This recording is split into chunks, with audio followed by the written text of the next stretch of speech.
Perluasan pemasangan kamera pengawasan atau CCTV di hampir seluruh wilayah Kota Prabu Muli akan dilakukan pemerintah agar meningkatkan keamanan dan memperkuat pengawasan serta mendukung pelayanan kepada masyarakat.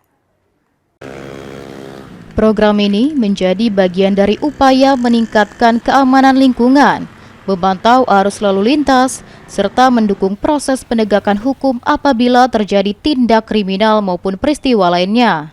Melalui Dinas Komunikasi dan Informatika, pemerintah Kota Prabu Muli telah menganggarkan dana sebesar 1 miliar rupiah untuk pengadaan CCTV.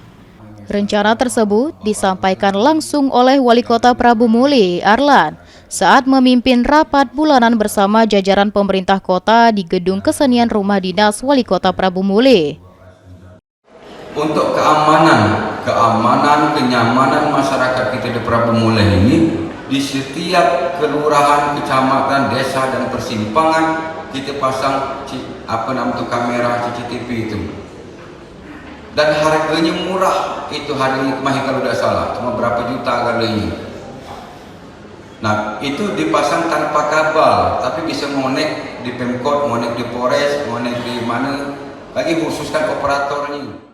Pemerintah berharap pemasangan CCTV di berbagai titik dapat meningkatkan keamanan dan ketertiban, sekaligus memberikan rasa aman bagi masyarakat.